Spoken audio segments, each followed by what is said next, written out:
Vamos a dar inicio al panel Construcción del campo comunicacional ante la sociedad del conocimiento. Les pedimos, por favor, tomar sus asientos y les cedo la palabra a la doctora Delia Crovi. Adelante. Buenas tardes. Estamos, ya son tardes, ¿verdad? En estos instantes empieza la tarde.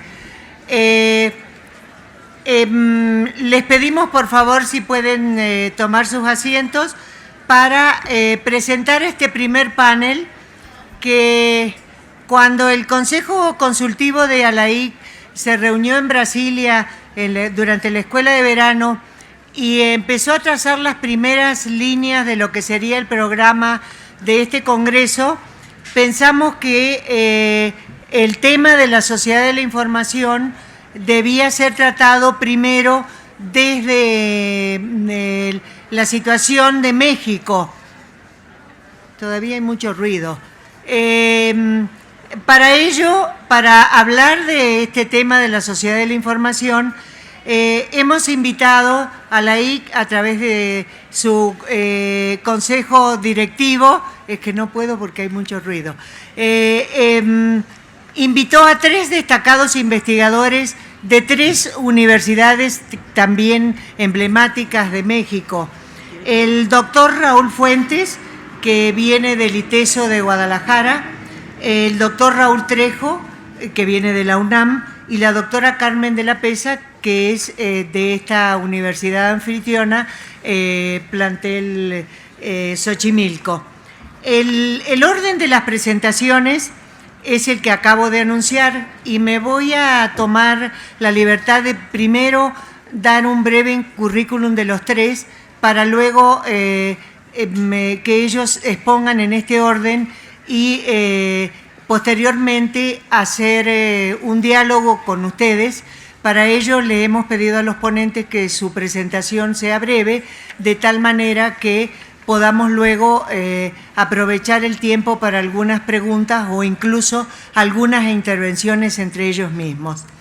El doctor Raúl Fuentes Navarro es mexicano, licenciado y maestro en comunicación por el ITESO, doctor en ciencias sociales por la Universidad de Guadalajara, profesor investigador del Departamento de Estudios Culturales del ITESO y del Departamento de Estudios de la Comunicación Social de la Universidad de Guadalajara, miembro del Sistema Nacional de Investigadores Nivel 3 y de la Academia Mexicana de Ciencias, coordinador del grupo temático de Teoría y Metodología de la Investigación en Comunicación en ALAIC y recientemente fue distinguido como profesor emérito del ITESO.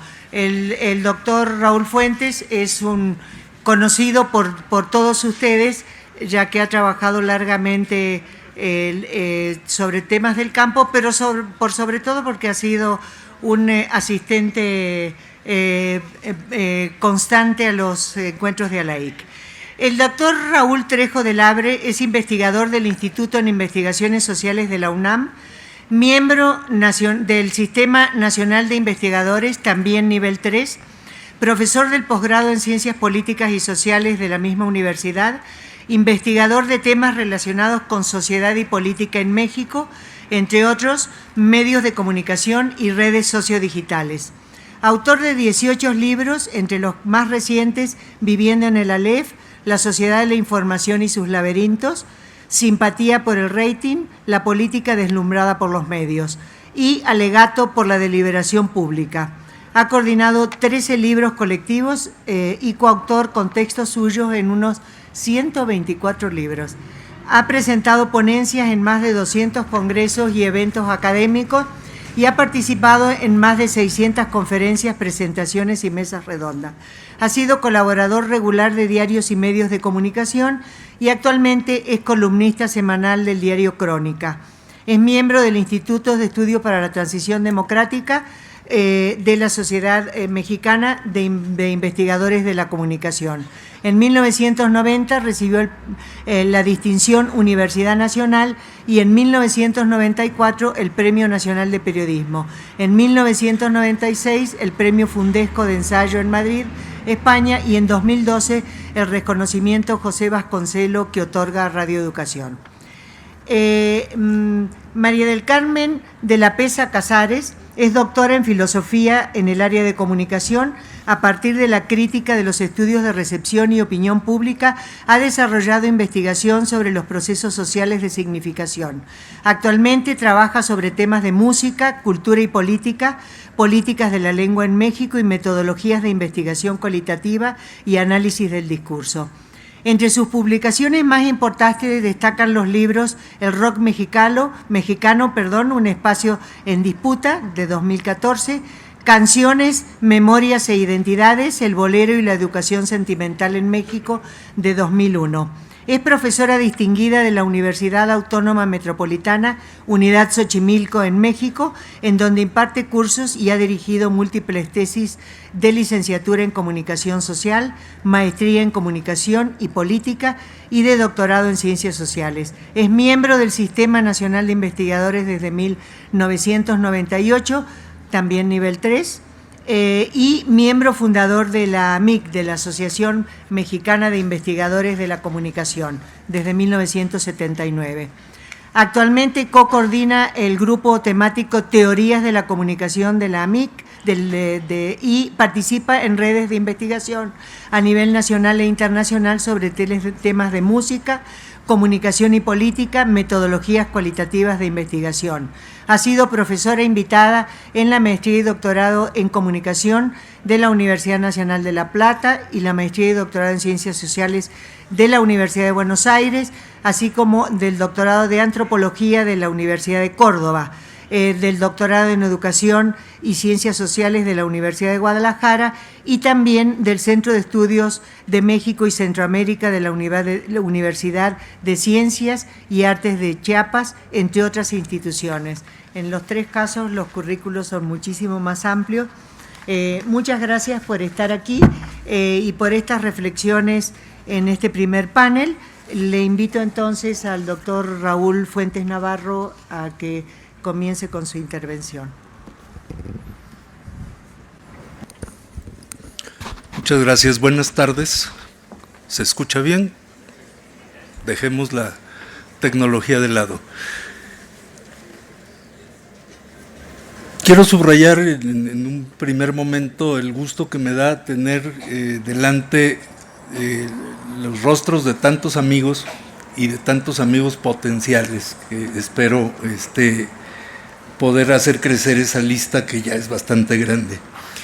Y por eso y por otras razones un poco menos subjetivas, agradezco mucho esta invitación para ser parte de este primer panel del Congreso y celebro especialmente compartir esta ocasión con los queridos amigos y respetadísimos colegas Carmen de la Pesa, Raúl Trejo y Delia Crovi, además de coordinadora de este panel, la presidenta de ALAIC.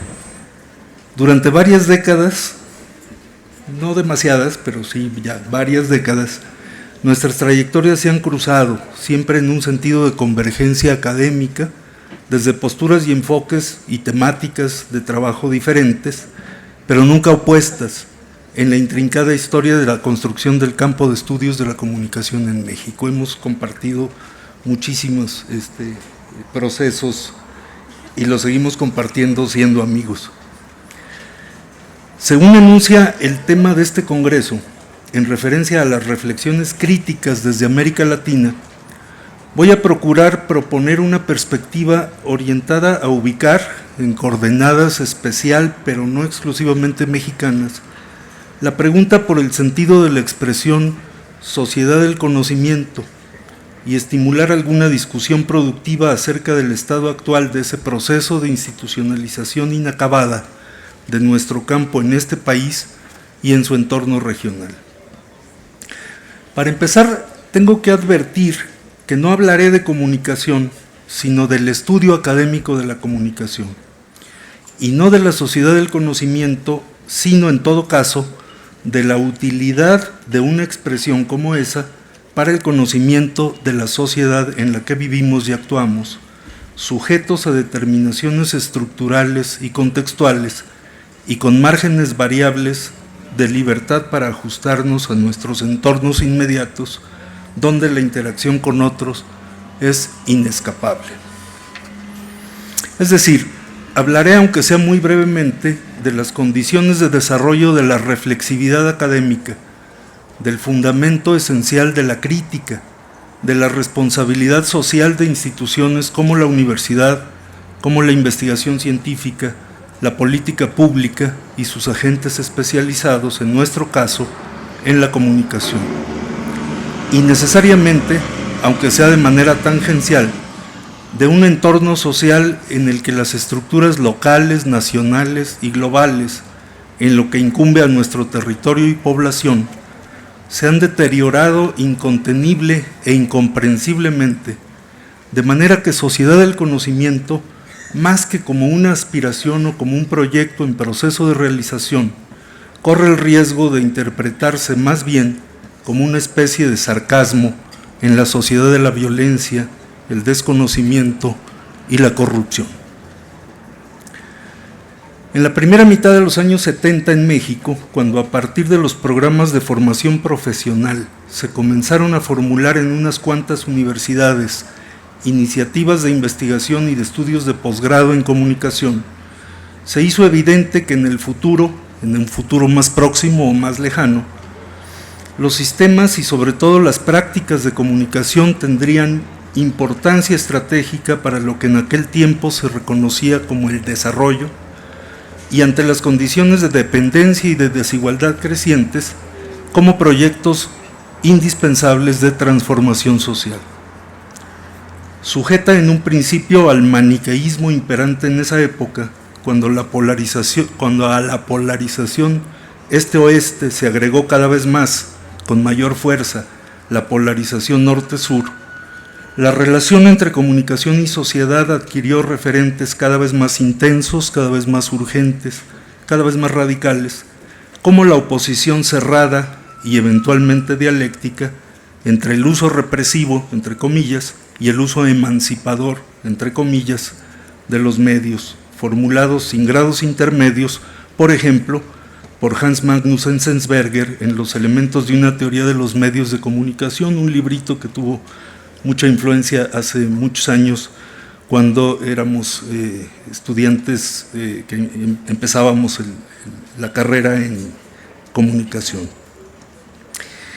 Entre otras consecuencias generales, además de certezas ideológicas, ese maniqueísmo generaba matices conceptuales cada vez menos precisos, a pesar de que, por ejemplo, la introducción a Apocalípticos e integrados ante la cultura de masas de Umberto Eco, publicado originalmente en 1965 y en español en 1968, un libro más reconocido por su título que por su método o su contenido, comienza por calificar como profundamente injusto encasillar las actitudes humanas en dos conceptos genéricos y polémicos, como son apocalíptico e integrado.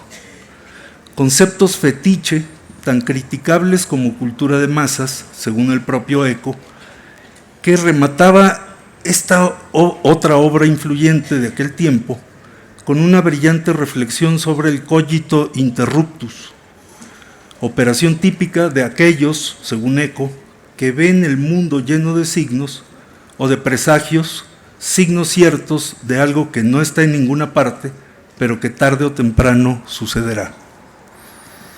Y que por lo tanto, dejo de citar a Eco, no es necesario nombrar integralmente.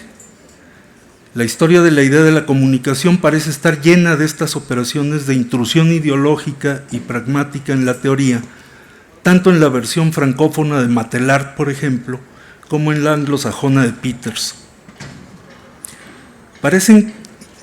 Aparentemente quedan pocos rasgos vigentes de ese pensamiento maniqueo en el campo académico de la comunicación, pero no por ello se ha avanzado en precisión o en sistematicidad conceptual, en la consolidación de procedimientos científicos rigurosos o en reflexividad académica, entendida como condición imprescindible de la crítica y de la ética. Si bien se ha desarrollado en el país un conjunto apreciable de investigadores académicos calificados y varios programas de posgrado de calidad acreditada en los últimos 20 años, el conocimiento social sobre la comunicación es precario y desarticulado todavía.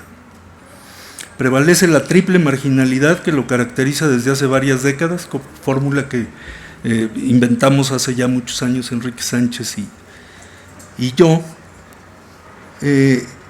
La influencia de los sistemas y de las prácticas de comunicación estudiadas es mucho mayor sobre la academia que la de la academia, sobre aquellas, sobre los sistemas y las prácticas de comunicación que estudiamos. Si el estudio de la comunicación puede definirse, siguiendo otra fórmula inventada hace años, como la producción social de sentido sobre la producción social de sentido, el sentido lego y cotidiano sobre la comunicación determina de maneras cada vez más profundas y extendidas el sentido crítico y académico. Pero para regresar a la sugerente fórmula de Eco, puedo decir también, como una provocación, que el estudio académico de la comunicación opera cada vez más bajo el esquema conversacional del cogito interruptus, el empleo recurrente y predominantemente retórico de etiquetas como cultura de masas, nuevas tecnologías, sociedad de la información o del conocimiento, ciberespacio, sociedad red, etc., no solo indica pobreza conceptual al importar metáforas de otros campos y de otros campos no necesariamente científicos, sino también indica un proceso de elusión del empleo crítico y preciso del lenguaje como medio de conocimiento y de comunicación. En ese sentido, no parece haber cambiado demasiado la situación descrita en uno de los primeros ensayos sobre comunicación publicados en México, un breve libro titulado Información y Sociedad, en el que Hugo Gutiérrez Vega observaba en 1974 que la investigación sobre los efectos sociales de los medios masivos se encuentra en una etapa inicial y hasta la fecha apenas ha logrado esbozar sus planes de estudio con base a las peculiares y muy confusas formas de funcionamiento de los medios. No es que las cosas sigan igual, es que algunos de los problemas no se han resuelto a lo largo de los años. Mucho más recientemente, yo mismo he señalado el problema del inmediatismo superficial, que definí como un patrón de conducta o un criterio de valoración de la comunicación contemporánea, como incapacidad y desinterés por la historización y la contextualización de los aconteceres, que se vuelven así indistintamente efímeros y que proviene de un cierto tipo de periodismo mercantil, de una cierta política demagógica y de una educación crecientemente burocratizada. No han faltado ni tiempo ni instituciones. En 1974 se comenzaron a reunir los directores de las escuelas universitarias en que operaban programas de formación profesional en comunicación, y de esas reuniones surgió 2 años después el CONEIC. Y antes del fin de la década de los 70, en sintonía con los procesos político-académicos que confluyeron en la llamada Escuela Crítica Latinoamericana de Pensamiento Comunicacional y en propuestas de alcance global como el Nuevo Orden Mundial de la Información y la Comunicación, en ese contexto se constituyó también la Asociación Mexicana de Investigadores de la Comunicación. Estas 2 organizaciones y sus correspondientes en América Latina, señalo ahí la LAIC por supuesto, han sido cruciales desde hace 4 décadas para la formación del campo académico de la comunicación en escalas nacional e internacional, tal como lo reconocemos hoy, a pesar de las limitaciones y de los propios problemas que no han podido resolverse. En un contexto global en el que se impusieron cambios que Matelart ha descrito con sus acostumbradas acuciosidad y vehemencia en la historia de la sociedad de la información, un libro del año 2000, las preocupaciones asociadas a los factores tecnológicos y las consecuencias de las transformaciones en sus plataformas para la comunicación y la cultura, para la economía y para la política, fueron uno de los ejes temáticos primordiales para fortalecer los incipientes vínculos entre instituciones académicas y organizaciones sociales a principios de los años 80. en México en 1984 en Guadalajara y en América Latina en 1986 en Bogotá. CONEIC y FELAFAC respectivamente convocaron a varios cientos de profesores y estudiantes de comunicación a discutir sobre las nuevas tecnologías y sus impactos sociales. En ambos encuentros se incluyeron exposiciones y debates desde distintos ángulos, entre ellos, por supuesto, los ángulos de la investigación, de la enseñanza y del ejercicio profesional de la comunicación.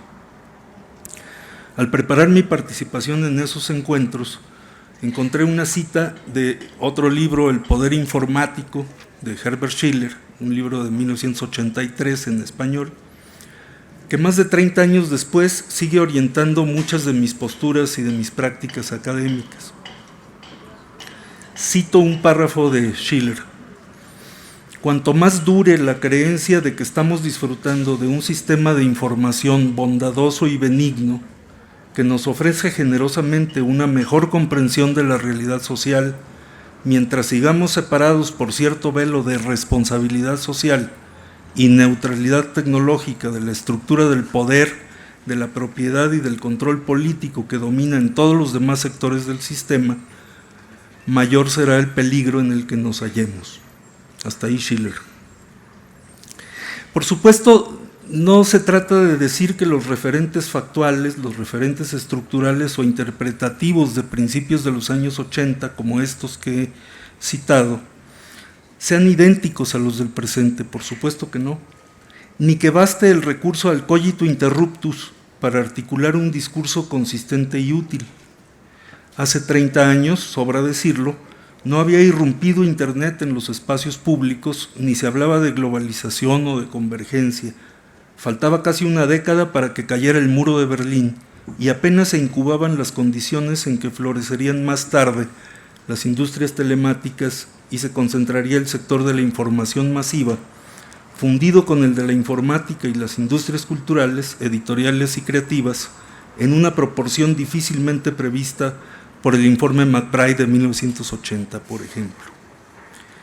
Hoy, ese velo de responsabilidad social, entre comillas, y neutralidad tecnológica, sin comillas, que oculta el poder económico y político en la advertencia de Schiller, parece haberse densificado, pues sin duda la creencia de que estamos disfrutando de un sistema de información bondadoso y benigno que nos ofrece generosamente una mejor comprensión de la realidad social, o de que estamos muy cerca de disfrutarlo conectados, universal y democráticamente, esa creencia ha incrementado exponencialmente el peligro que puede muy bien detectarse también en los procesos socioeducativos y en los sistemas de comunicación académica. No pensamos hoy, como hace 30 años, en términos demasiado maniqueos, aunque sí a veces irremediablemente apocalípticos.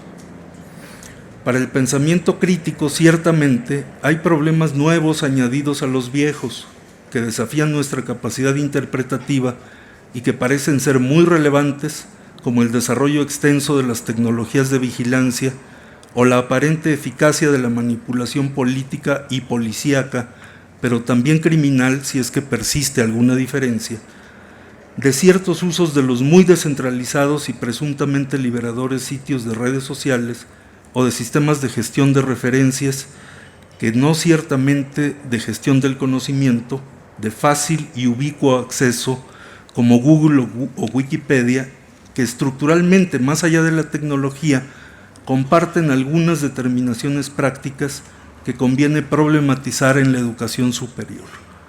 No rechazarlas maniqueamente, sino analizarlas críticamente. Hace ya más de 10 años que la UNESCO y que otras agencias de las Naciones Unidas, como la UIT, la Unión Internacional de Telecomunicaciones, han tratado de dar forma, tanto discursiva como práctica, sin mayor éxito en ninguno de los dos planos, a las complejas reconfiguraciones de factores estructurales que presuntamente conducen a la sociedad de la información o a la sociedad del conocimiento, estimulando un debate que es por supuesto más conceptual que terminológico, sobre todo en su oposición al pensamiento único, y es estratégico en sus diversas escalas, incluyendo aquellas en las que actuamos como académicos de campos cuyos objetos tienen lugar central en ese juego. La comunicación, la información, el conocimiento, la educación, la cultura, las identidades sociales. Pero también sería parte de nuestra responsabilidad universitaria profundizar y actualizar esos debates desde una relación más cercana e inherente a las prácticas académicas, sus estructuras organizativas y sus condiciones culturales, y no solo a sus manifestaciones discursivas y sus propósitos abstractos. A pesar de las tendencias nuevas y ancestrales de suprimir o acortar los debates intelectuales y sustituirlos por otros mecanismos de negociación quizá más rentables, es indispensable interrogar colectivamente el sentido de los cambios y permanencias asociados a lo que en otras latitudes se ha dado en llamar mediatización, pues según el colega danés Steve Jarbard, esta implica cambios no solo en el grado en que los medios influyen en las actividades sociales y culturales, sino también en la manera misma en que conceptualizamos la relación medio-sociedad, y por lo tanto en las formas en que organizamos institucionalmente los estudios de comunicación, pues se han desarrollado muchos subcampos en respuesta a la emergencia de tecnologías mediáticas particulares, predominantemente involucrados en la investigación aplicada y que desconocemos casi en su totalidad. La articulación acrítica entre fragmentación, instrumentalización e interdisciplina la trilogía es de Jarbard, yo la retomo, una amenaza creciente para la estructura de la ecología científica académica universitaria en la que interactuamos cotidianamente, ese campo académico cuya institucionalización no acaba de madurar. Fragmentación, instrumentalización e interdisciplina articuladas. Y si esa preocupación genera reflexión y propuestas prácticas en países ejemplares en muchos sentidos, como en sus índices de desarrollo humano, por ejemplo, no tiene por qué ser ignorada en esta región del mundo, que no tiene esos índices y esas características. Finalmente se trata quizá, eventualmente, de algo como lo que escuché el año pasado en un evento muy importante en Sao Paulo, una reunión del Ibercom, que les escuché exponer a Derrick de Kerkhove bajo el sugerente título de Una ética de la transparencia en la era del Big Data, que para él se sustenta en 3 pilares, y con esa referencia termino. 1, la protección de la privacidad mediante normas de comportamiento. 2, el empoderamiento de las personas para que puedan actuar como sujetos autónomos a lo largo del tiempo. Y 3, la educación, que debe ofrecer el entorno de información y las competencias para comprender y utilizar de forma inteligente las herramientas de socialización e intercambio y las reglas sociales que emergen de las nuevas tecnologías. Otra relación entre 3 articuladas, no una más otra, sino una articulación de 3 factores. Ese me parece un buen desafío y un buen proyecto. No, porque necesito ver lo que voy a decir, perdón. Ese me parece un buen desafío y un buen proyecto para nuestro trabajo sobre el presente y sobre el futuro, en este contexto de la sociedad del conocimiento y de la comunicación. Muchas gracias por su atención. Gracias, doctor Fuente. Damos la palabra ahora al doctor Raúl Trejo de Labro. Gracias, muchas gracias, buenos días. Dice mi colega Raúl Fuentes Navarro, y así será sin duda, que espera ganar muchos amigos después de su intervención. Yo espero no perder demasiados después de algunas cosas. En fin, durante ya casi un siglo los estudios acerca de los medios de comunicación se han dedicado a describir y a analizar procesos, contenidos y efectos. Los primeros esquemas, que han sido pues prácticamente los únicos en los que se apuntaló ese estudio de los medios para ampararse en lo que sus autores y promotores nos dijeron que era una teoría de la comunicación de masas con diferentes variantes y complementos, dibujaron el recorrido de los mensajes del emisor al receptor. La verdad es que aquellos esquemas nunca alcanzaron del todo a ser una teoría, pero nos mostraron dos rasgos esenciales en la comunicación mediática. Se trata, reconocimos desde entonces, en primer lugar, de un proceso.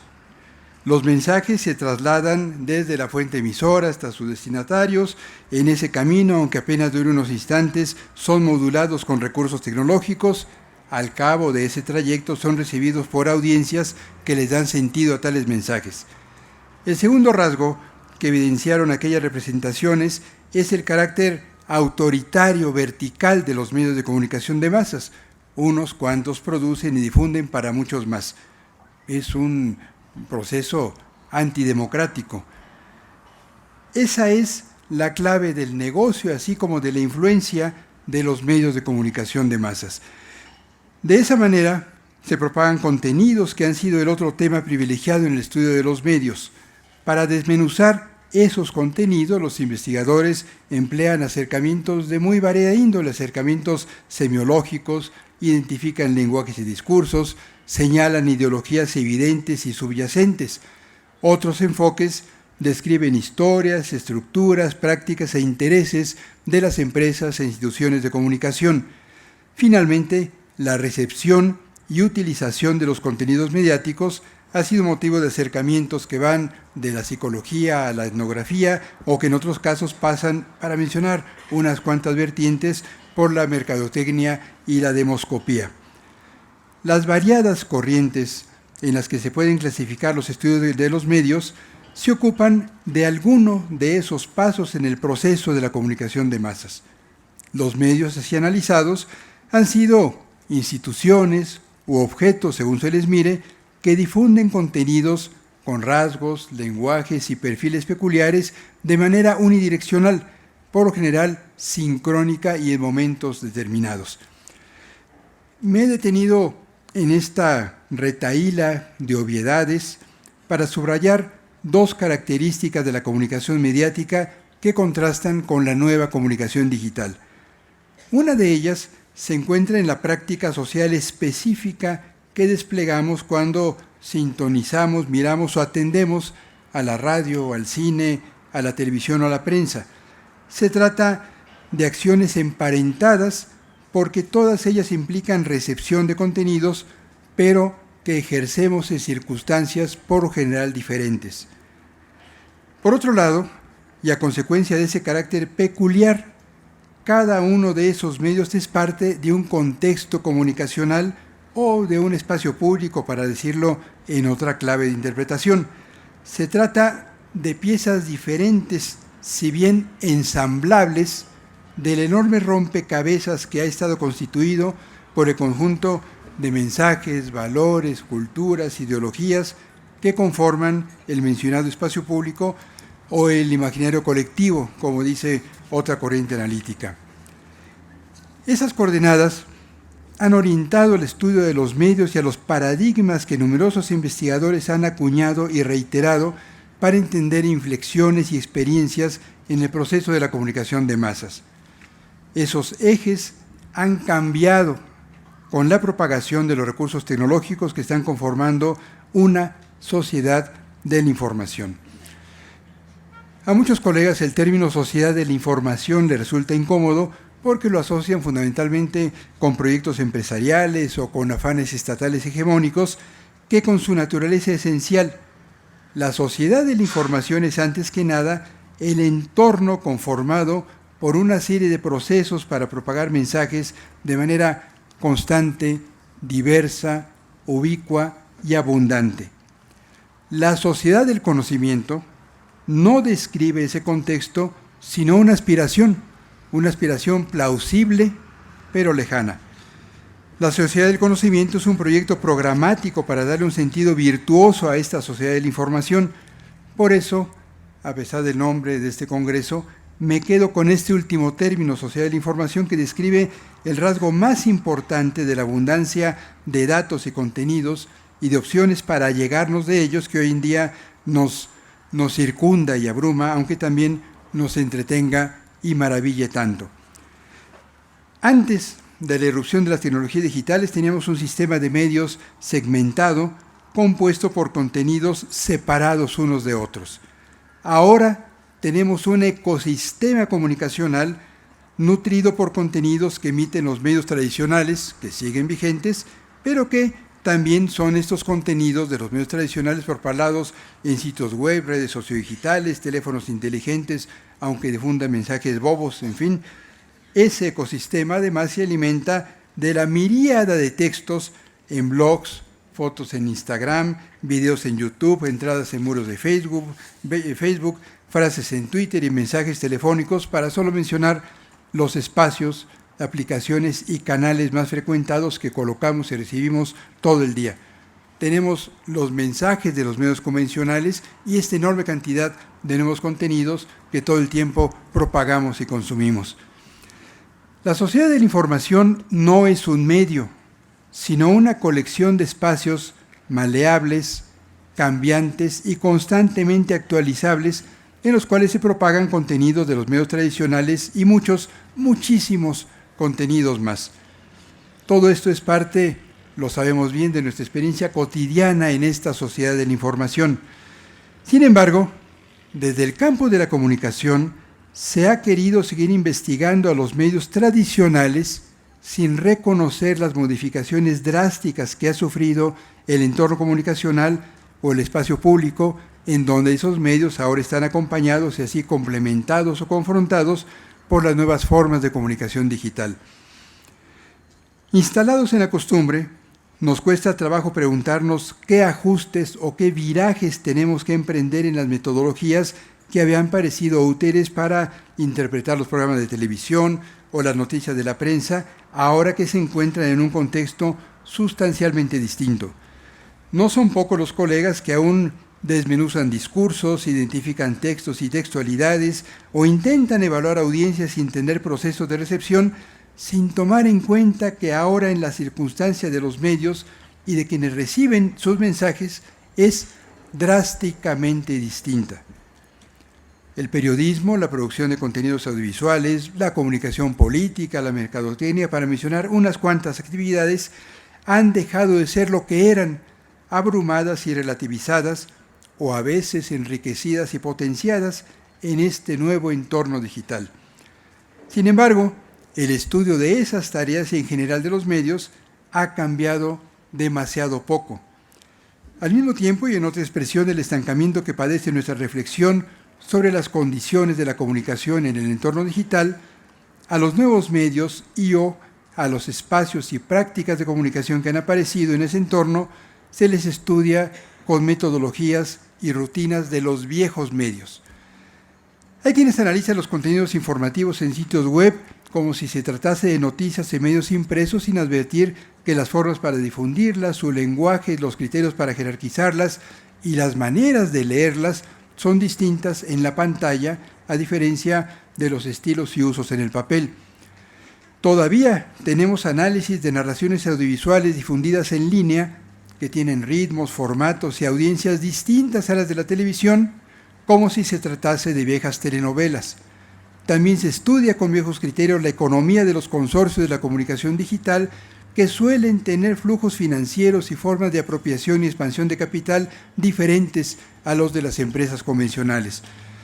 Por supuesto, no hay que desdeñar irreflexivamente marcos teóricos y técnicas de análisis que pueden seguir siendo útiles, pero el esfuerzo para reconocer la nueva condición que significa la ya mencionada omnipresencia del entorno multimediático, en ocasiones interactivo y con una plasticidad que no admite abordamientos rígidos, este esfuerzo me parece que resulta exiguo en comparación con la densidad de los cambios que he reseñado. A la sociedad de la información no solamente hace falta describirla, desmenuzarla e inventariarla. Eso pues lo venimos haciendo desde hace más de 2 décadas, cuando comenzamos a reseñar los inicios de Internet. Lo que hace falta es asumirnos como parte de ese nuevo e irrenunciable contexto que es la sociedad de la información, o con mayor razón, si creemos que se le puede construir la sociedad del conocimiento. Reconocer ese entorno implica admitir que en él trabajamos y tenemos nuestros temas y actores de observación y análisis, es decir, no miramos desde fuera a los medios ni a las instituciones y costumbres que se han generado en el contexto de esta sociedad de la información. Nuestra observación la hacemos desde ese entorno del que, además de querer ser analistas, somos, antes que nada, destinatarios, consumidores, audiencias, ocasionalmente actores y quizá también víctimas. Nuestra vida, el consumo de contenidos y medios, nuestras formas de investigación se desarrollan en este contexto digital, pero en ocasiones nuestros marcos analíticos siguen siendo de los tiempos analógicos.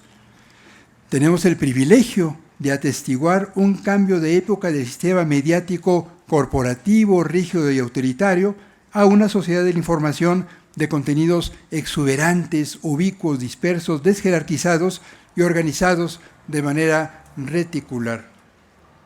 No soy de ninguna manera integrado en términos de eco en esta descripción. Quiero decir, para que no haya malos entendidos, que a mi juicio este cambio no significa necesariamente que nuestras sociedades sean mejor informadas, sean más cultas o más reflexivas gracias a la abundante disponibilidad de información. Hasta ahora lo que presenciamos es todo lo contrario, pero en todo caso tendríamos que reflexionar acerca de los marcos conceptuales en los que nos podemos apoyar para entender estas circunstancias nuevas. El estudio de la comunicación de masas ha abrevado en variadas vertientes de interpretación, todos lo sabemos. A diferencia de otras disciplinas, sobre todo a diferencia de las ciencias básicas, no tenemos ni hemos querido tener, o no hemos podido tener, una teoría de la comunicación. Los enfoques para estudiar medios, procesos y resultados efectos han sido tan discrepantes que en ocasiones se han convertido en camisas de fuerza para el análisis y para la discusión. La necesidad de tener referencias metodológicas precisas llevó a numerosos colegas desde hace muchos años a tomar como referencias primero a Schramm o Lasserfeld, luego a Barthes y Bourdieu, en otros casos a Adorno o Althusser, para mencionar unos cuantos de los patriarcas en los cuales hemos querido cobijarnos. Ninguna de las escuelas de pensamiento presididas por autores como esos y otros más resulta descartable.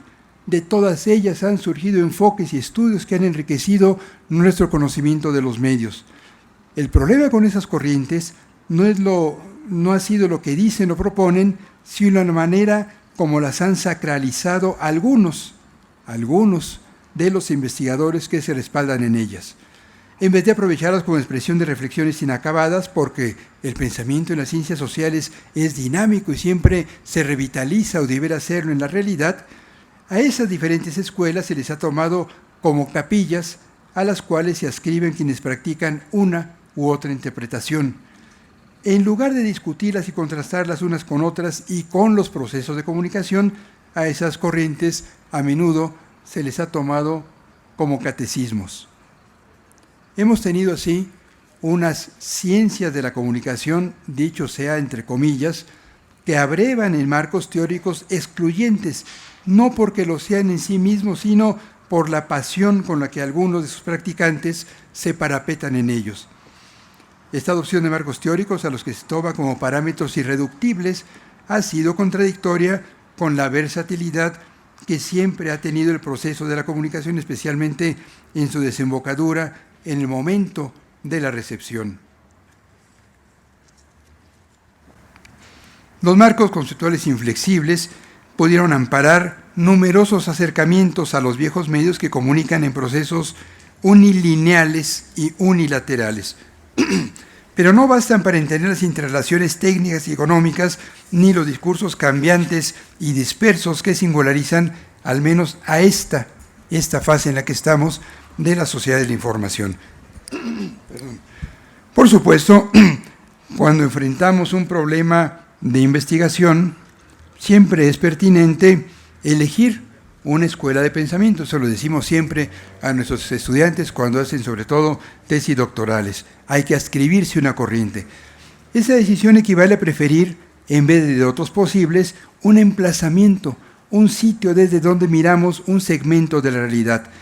Pero por muy conceptualmente útil y atractivo que nos resulte, tenemos que reconocer que esa ubicación desde donde apreciamos a la realidad no es la única. Por eso, a menudo, para comprender procesos dinámicos y con factores múltiples como son los de la comunicación mediática, necesitamos enfoques adicionales, otros sitios desde donde mirar aquello que estamos analizando. Los grandes autores en los cuales se han fincado algunas de esas escuelas han sido los primeros en procurar enfoques múltiples. Carlos Marx, además del Capital, escribió entre tantas obras, es más, escribió antes y se publicó después, La ideología alemana.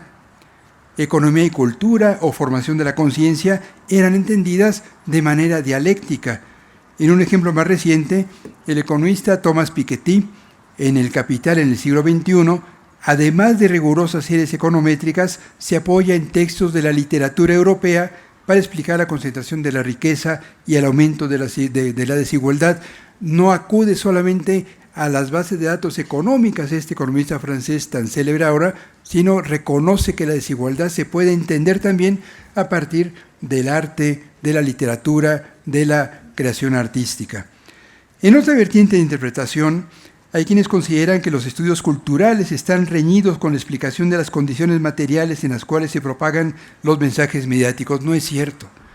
Uno de los fundadores de esa escuela, Raymond Williams, acudió a datos de circulación a audiencias, entre muchas otras estadísticas, así como la medición de espacios en prensa y televisión, para documentar sus diagnósticos de los medios en el Reino Unido.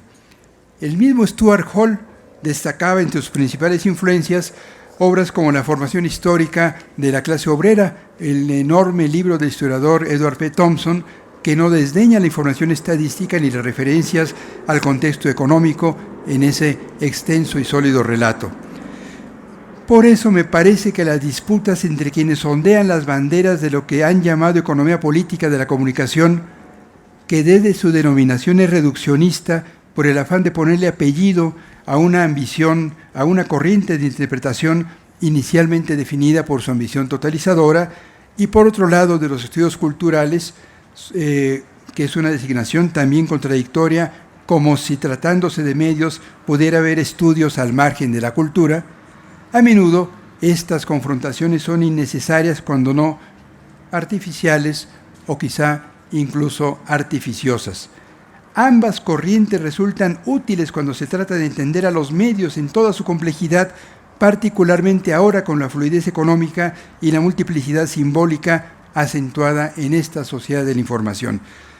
La insistentemente señalada necesidad para renovar nuestros parámetros analíticos a partir del reconocimiento de las condiciones de la sociedad de la información no debiera conducirnos a desechar todo el instrumental metodológico del que ahora han dispuesto los estudios en comunicación hasta ahora, ni debiera propiciar que desdeñemos el examen y la relevancia de los medios convencionales.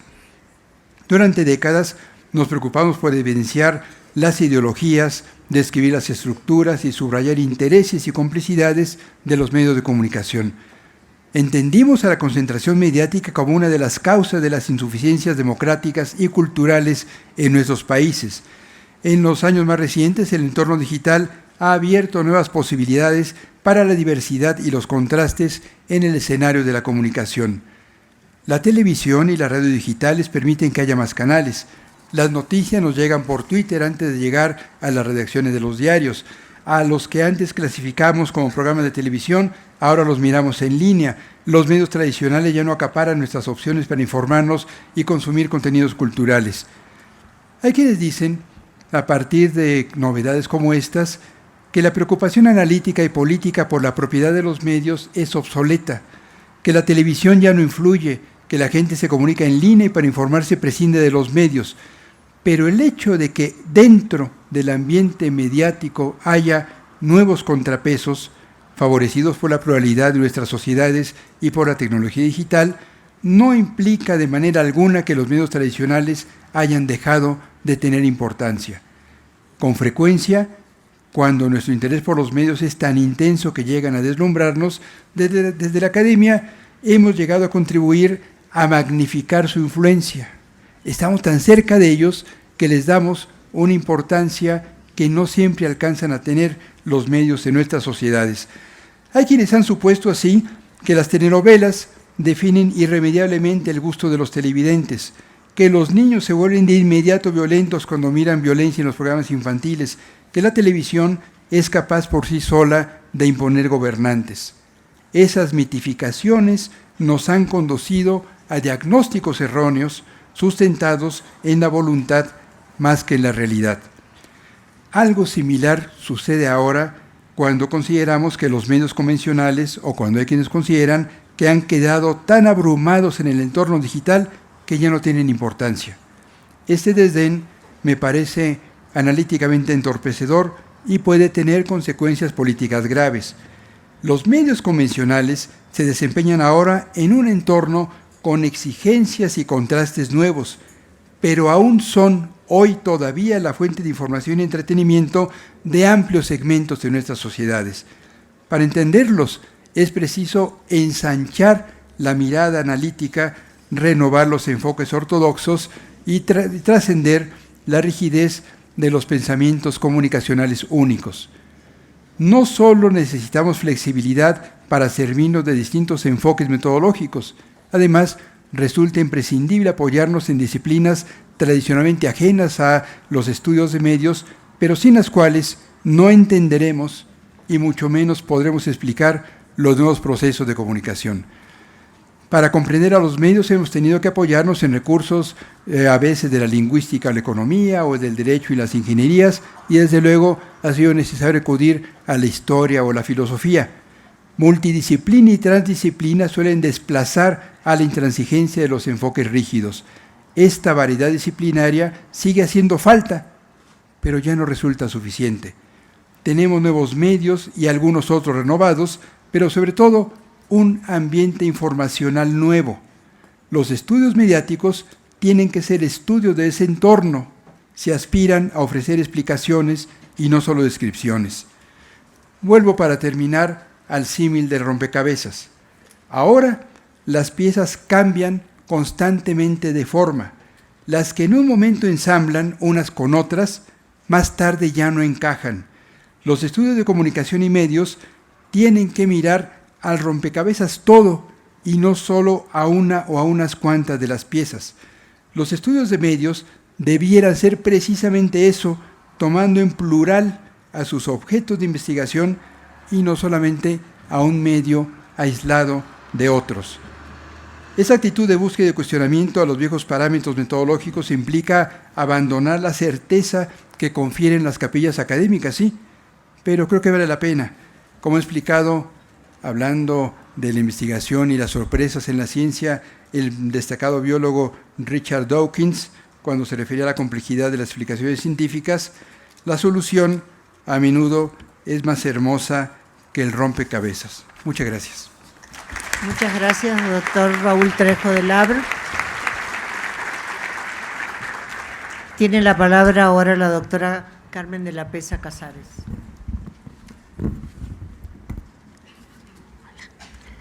Bueno, antes que nada quiero agradecer a Delia, Grovi, la invitación a participar y a los organizadores y nuestros anfitriones en este congreso de ALAIC por todo el esfuerzo que han realizado para recibirnos. Bueno, agradezco la invitación a participar en el panel sobre la construcción del campo de la comunicación ante la sociedad de la información en el marco del 13 Congreso de la Asociación Latinoamericana de Investigadores de la Comunicación, titulado Sociedad del Conocimiento y Comunicación, Reflexiones Críticas desde América Latina.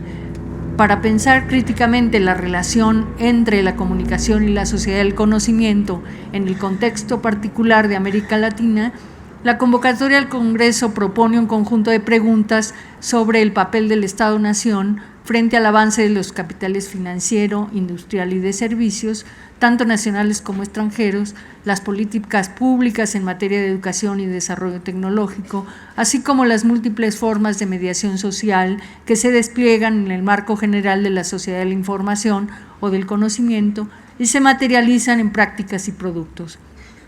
Todo ello con el fin de aproximarnos a los retos del campo académico de la comunicación frente a la sociedad de la información y o del conocimiento, tema de nuestro panel.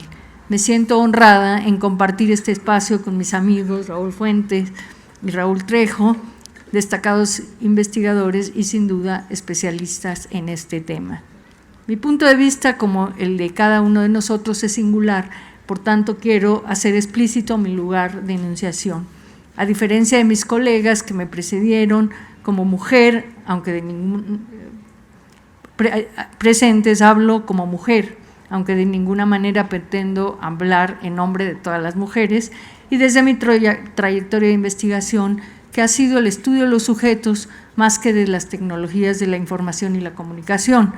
Tengo más de 40 años de experiencia docente en comunicación en una universidad pública y, como salta a la vista, tampoco soy una nativa tecnológica. Por tanto, mi perspectiva sobre la sociedad de la información y o del conocimiento es sin duda excéntrica, aunque no por ello original o única. Desde este lugar particular de enunciación, es decir, como no experta, quiero compartir con ustedes un conjunto de preocupaciones sobre la forma de conceptualizar a nuestras sociedades y preguntarnos si acaso resulta pertinente denominar las sociedades de la información y o del conocimiento un modelo propuesto y de alguna manera impuesto como utopía universal desde las metrópolis del norte al sur global. En este espacio propongo algunas líneas de reflexión para cumplir con los objetivos del Congreso. Restituir el carácter contingente histórico de la noción sociedad de la información y del conocimiento y sus implicaciones políticas, describir de forma densa las formas particulares de inscripción de los procesos de globalización capitalista gracias a las TICs y los efectos paradójicos que producen al anclarse en los distintos territorios locales y nacionales, particularmente en México. Buscar nociones alternativas a las de sociedad de la información o del conocimiento que expliquen mejor la diversidad, heterogeneidad y complejidad de los impactos diferenciados de las TICs en diversos ámbitos y dimensiones de la vida colectiva en nuestras sociedades. Por supuesto que no pretendo agotar estas líneas de reflexión que propongo. El desarrollo tecnológico en el campo de la información y la comunicación y las políticas locales y globales en materia de telecomunicaciones han tenido un papel central en el proceso de globalización. Este proceso es histórico, contingente, resultado de luchas políticas en los distintos ámbitos económicos, científicos, políticos y tecnológicos, tanto a nivel nacional como internacional.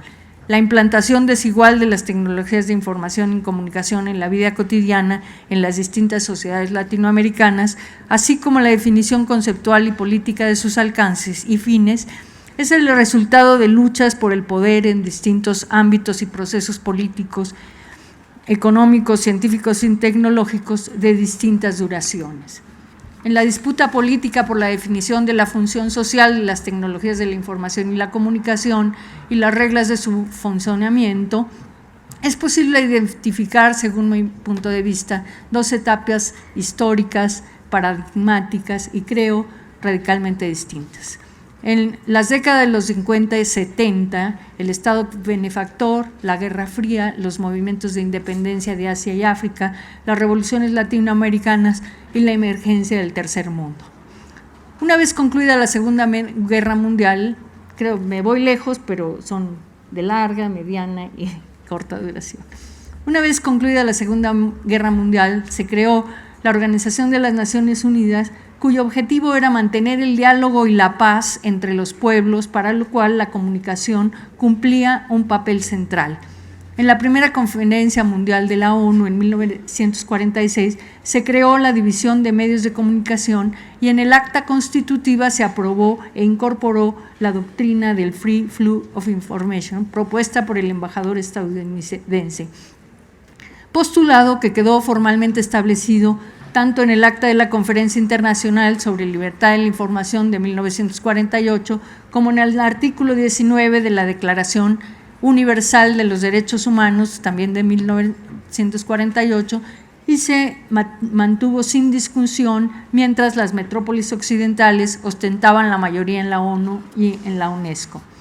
El campo de estudios del Mass Communication Research se desarrolló en estrecha vinculación con los poderes políticos y económicos.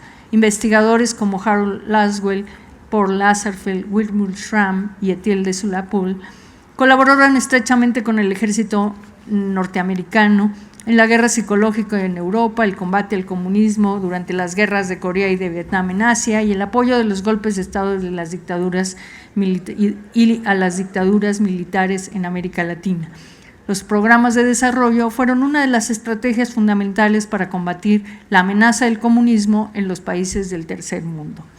El libro Difusión de Innovaciones de Everett Rogers de la Universidad de Stanford se convirtió en manual de la estrategia de desarrollo impulsada en 1961 por el gobierno norteamericano. La Alianza por el Progreso incluyó 3 grandes campos: la planificación familiar, la revolución verde, que contemplaban la modernización del campo y las nuevas tecnologías educativas. Todas las esperanzas se depositaron en las primeras experiencias de educación vía satélite. En México, el presidente Gustavo Díaz Ordaz impulsó la Revolución Verde, Luis Echeverría Álvarez el programa de planificación familiar y José López Portillo desarrolló la infraestructura de comunicación vía satélite. La aplicación de las políticas estadounidenses de desarrollo en estos países no estuvieron exentas de conflictos y contradicciones. La expansión de las nuevas tecnologías de información y comunicación plantearon un serio conflicto entre la soberanía nacional y el libre flujo de la información y la comunicación que se expresó en el foro de discusión de la UNESCO. Mientras Estados Unidos y las potencias occidentales presionaban en busca de la desregulación, la Unión Soviética y los países del Este demandaban el derecho de los estados nacionales al control de información. La discusión se complicó cuando en los foros internacionales empezaron a participar los países del sur. La emergencia de los nuevos estados del tercer mundo, emanados de los movimientos de independencia en Asia y África y de los movimientos revolucionarios en América Latina, dio como resultado un cambio en la correlación de fuerzas en el Foro Internacional de la UNESCO. A pesar de la oposición de Estados Unidos y el Reino Unido, la UNESCO se transformó en foro de discusión de los problemas derivados del imperialismo y la colonización, así como de las necesidades de superar las relaciones de dependencia económica y cultural respecto de las metrópolis occidentales dominantes como un obstáculo para la democracia y el desarrollo. La polémica se inició en el Simposio sobre Políticas de Información del Movimiento de los Países No Alienados, realizado en 1976 con el objetivo de descolonizar la información. El bloque de países no alienados, acosados por la expansión de las empresas transnacionales y los monopolios privados de la información y la comunicación, que controlaban los medios y los flujos de información, introdujo en la discusión la necesidad de relaciones económicas y de comunicación más equilibradas entre los países industrializados y los países subdesarrollados y propuso la creación de un nuevo orden económico internacional y un nuevo orden informativo internacional, 2 órdenes que no podían concebirse por separado.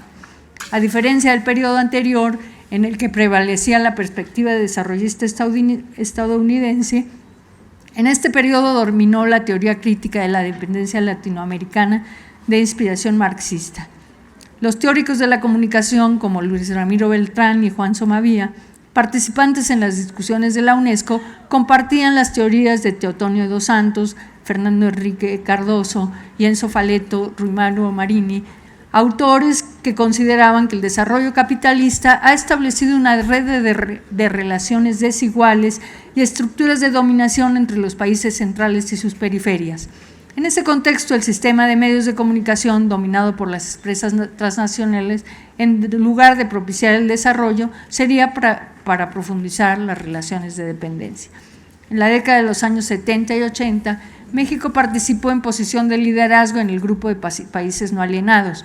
Durante los años 70, gracias a las políticas de asilo del Estado mexicano, México fue el lugar de encuentro y discusión fructífera entre los intelectuales latinoamericanos en el exilio y los intelectuales mexicanos del campo académico de la comunicación en proceso de gestación.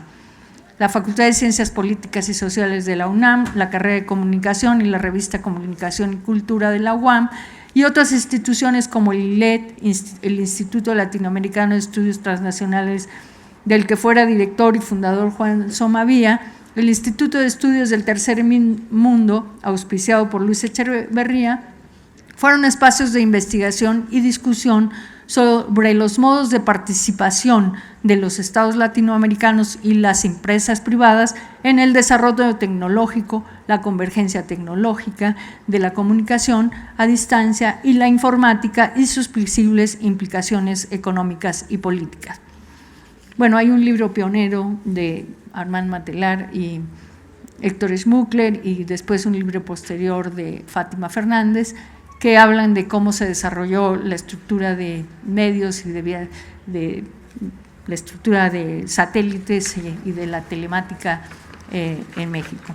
Finalmente, en la 23 Asamblea General de la ONU, realizada en París en 1978, después de una amplia discusión en distintos foros y reuniones internacionales, y a partir de la oposición persistente del bloque capitalista apoyado por los intereses de las empresas transnacionales, se aprobó el documento sobre el nuevo orden mundial de información y comunicación, más conocido como Informe MacBride. La segunda etapa, la caída de la Unión Soviética, el fin de la Guerra Fría y la globalización de la economía de mercado en un mundo unipolar. La década de 1980 marcó un parteaguas en la geopolítica, con el ascenso de los gobiernos conservadores en Estados Unidos y Gran Bretaña y como resultado de una intensa campaña de las empresas de medios y las asociaciones profesionales de los países occidentales en contra de la UNESCO, los gobiernos de Ronald Reagan y Margaret Thatcher se retiraron del organismo internacional en 1985 y 1986 respectivamente. En ese contexto, el gobierno mexicano cambió su política internacional.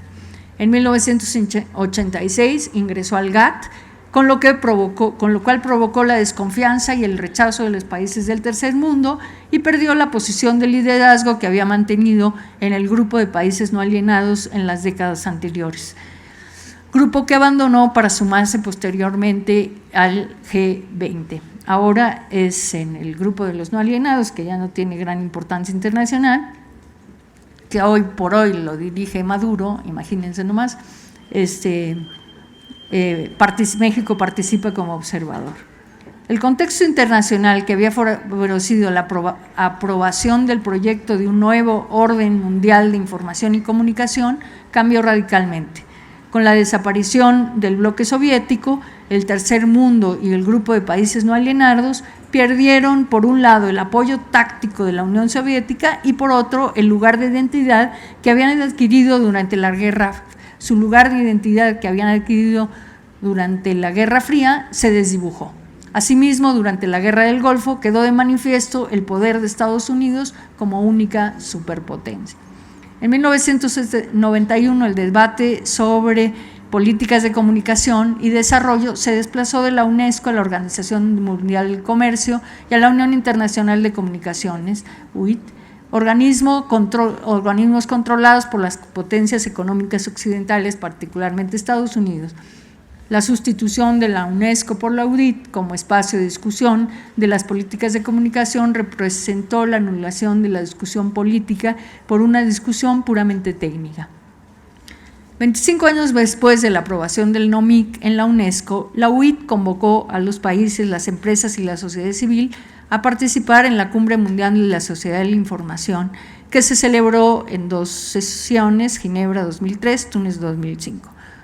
Un proyecto largamente imaginado por los futurólogos estadounidenses desde la década de 1950-1970. Marshall McLuhan, Daniel Bell y Brzezinski, entre otros intelectuales, anunciaban el advenimiento de una nueva era y una transformación radical de la sociedad con la instalación de las nuevas tecnologías de la información y la comunicación en la vida cotidiana. De acuerdo con Daniel Bell, la sociedad postindustrial, a diferencia de la sociedad industrial previa, es una sociedad de servicios terciaria en la que predomina el conocimiento científico de los especialistas y los técnicos en la generación de conocimientos e innovaciones. Todo ello gracias al desarrollo de las nuevas tecnologías de la inteligencia artificial y del crecimiento tecnológico autónomo. El proyecto de Sociedad de la Información, que fue impulsado por los gobiernos de los países centrales, Estados Unidos, la Unión Europea y la Organización para la Cooperación y Desarrollo Económico, OCDE, y el Grupo de los 7, como estrategia para salir de la crisis del modelo keynesiano del Estado benefactor.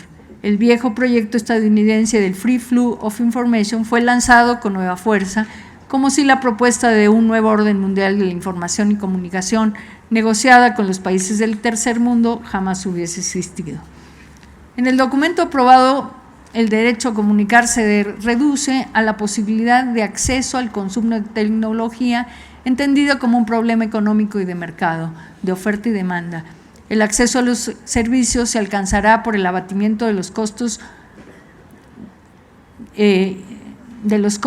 y gracias a la libre competencia y la participación de un mayor número de empresas en el mercado. Conceptos clave como democratización, desmonopolización o descolonización, así como derecho a la comunicación, que suponen los derechos a comunicar y estar comunicados, propuesto por las organizaciones de la sociedad civil participantes, y en los que se sustentaba el nuevo orden mundial de la información y la comunicación, fueron excluidos de los documentos finales del proyecto de Sociedad de la Información. Sin el contrapeso de una oposición organizada de los países consumidores de tecnología, dominó el punto de vista corporativo de las empresas productoras de tecnología y servicios de información. El proyecto de Sociedad de la Información, basado en modelo difusionista y expansión de la tecnología como palanca del desarrollo de los países considerados subdesarrollos premodernos, remite a las viejas estrategias desarrollistas ya fracasadas y ampliamente criticadas en los años 70 por los investigadores latinoamericanos. A más de 20 años del que Al Gore lanzara su proyecto de una infraestructura global de comunicación como bandera de la democracia planetaria del siglo XXI, que permitiría trascender las barreras del tiempo y la distancia, la abundancia y la pobreza, el desarrollo y el subdesarrollo, los datos que proporciona Saskia Sassen en el libro Expulsiones, uno de sus trabajos más recientes sobre el papel de los saberes, las innovaciones y las tecnologías de información y comunicación en el mundo globalizado, son absolutamente contrarios. De acuerdo con Saskia Sassen, en la década de 1900 se reinventaron los mecanismos de acumulación originaria, produciendo una transformación radical del capitalismo. En el modelo keynesiano anterior, sin ser de ninguna manera perfecto, el crecimiento económico era impulsado por la producción masiva de manufacturas y la construcción de infraestructura de servicios públicos y vivienda, un sistema con la capacidad de generar la expansión de las clases trabajadoras y medias prósperas, con acceso, si no universal, al menos cada vez más amplio a los servicios de salud y educación. La globalización del capital y el ascenso de las capacidades técnicas ha producido efectos a escalas enormes en el ámbito de la economía y el desarrollo del capital financiero. De acuerdo con Sassen, estamos presenciando el desarrollo de la que ella denomina formaciones predatorias, que consisten en una combinación de élites y capacidades sistémicas con las finanzas como facilitador clave, que presionan hacia la concentración aguda del capital en muy pocas manos y la expulsión de la economía de amplios sectores de población, un fenómeno que afecta a todos los países, aunque en forma desigual. La noción de desigualdad, de acuerdo con Sassen, es insuficiente para dar cuenta de formas de expulsión radical, ya sea de sus territorios, de la economía o de la sociedad, de amplios sectores de población mundial. Bueno, nada más para ello podemos hablar de los movimientos migratorios actuales, ¿no?, por distintas formas de expulsión, como la guerra, la devastación ecológica o la falta de trabajo y de recursos, ¿no?, entre otras muchas. Un sistema altamente complejo que ha dividido el territorio a nivel global en zonas extremas para desarrollar ciertas actividades económicas. Por un lado, las ciudades globales repartidas estratégicamente en distintos lugares del mundo en las que se realizan funciones económicas avanzadas y en el otro extremo la tercerización de manufacturas, servicios, trabajo de oficina, entre otras actividades en áreas de bajo costo y regulaciones débiles. Un sistema que ha sido capaz de concentrar el 60% de la riqueza en el 1% de la población más rica a nivel global. Un sistema que después de la crisis hipotecaria del 2008 expulsó a 9 millones de familias de sus casas solo en Estados Unidos, mientras 100 billonarios alrededor del mundo agregaron 240,000 millones de dólares a su riqueza en 2012, o sea, hablando de crisis, ¿no? Lo suficiente para terminar con la pobreza del mundo 4 veces. No soy economista, pero eso dicen los economistas.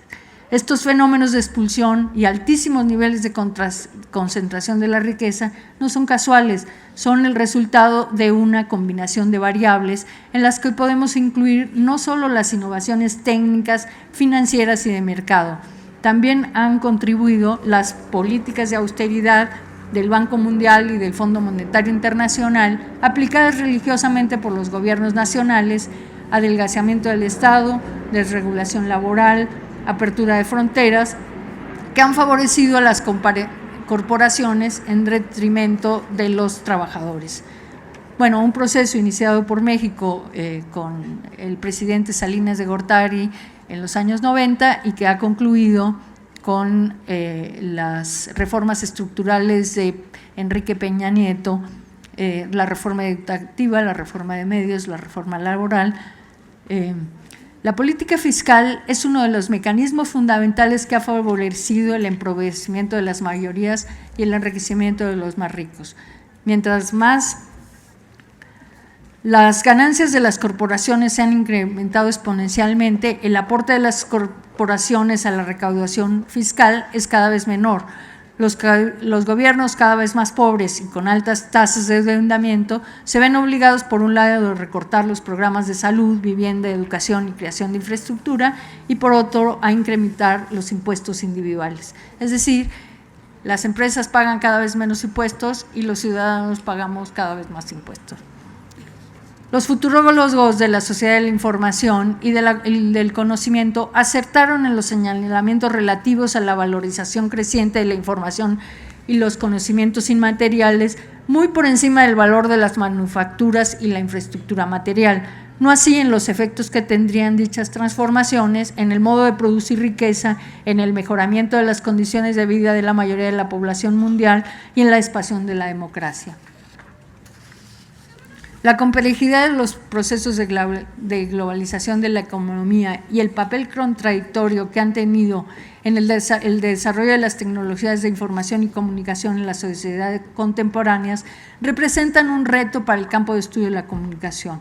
Considero que las nociones de sociedad de la información o el conocimiento, progreso, desarrollo, desigualdad, brecha tecnológica, entre otras muchas, por un lado, nos resultan tan familiares que se han vuelto lugares comunes y por otro parecen insuficientes para comprender y explicar la complejidad y especificidad de los procesos desencadenados por la implantación de las tecnologías de información y comunicación en los distintos ámbitos económicos, políticos, sociales y culturales y en las distintas escalas locales, nacionales y globales.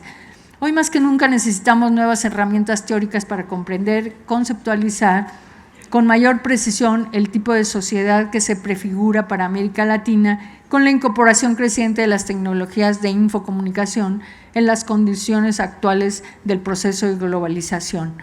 La convergencia de distintas perspectivas teóricas y herramientas metodológicas de la historia, la antropología, la sociología, la lingüística y el análisis del discurso nos permitirán hacer una teoría con fundamento empírico desde y para México y América Latina. Una práctica de pensamiento situada históricamente que nos permita describir e interpretar de forma densa la realidad latinoamericana para nombrarla más apropiadamente, es decir, problematizarla según sus múltiples determinaciones y comprenderla en su especificidad. Muchas gracias.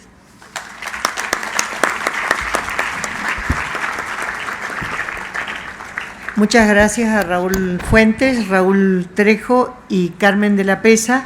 Tenemos unos minutos para hacer algunas preguntas antes de pasar a la hora de la comida. Yo quiero destacar que si es posible entre estos tres discursos e interpretaciones y miradas diferentes sobre la sociedad del conocimiento,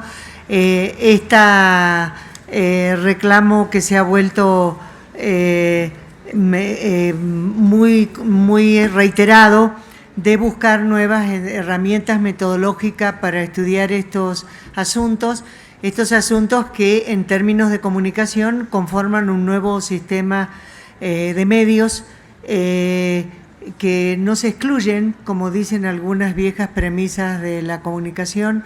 Ahí están, no sé cómo nos dividimos los tiempos, pero seguimos teniendo acceso a los viejos medios y a los nuevos medios. Y bueno, por supuesto, esta noción de la brecha digital que yo lo dije en el comienzo y en la inauguración de este congreso, ahí está presente y no se han encontrado maneras de superarla, ni se encontrarán mientras haya una historia como la que nos narró Carmen, donde estamos hablando de un modelo construido desde los sistemas de poder y sin una consulta real, ni siquiera una consideración de la sociedad. ¿Alguna pregunta? No sé si haya alguien para recoger las preguntas o las pueden hacer de viva voz.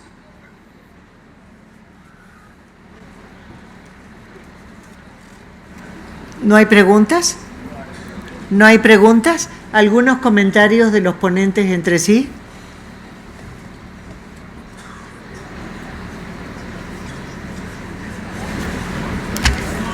No hay preguntas, hay hambre. Bueno, muchas gracias a los tres por esta participación. ¿Queda claro?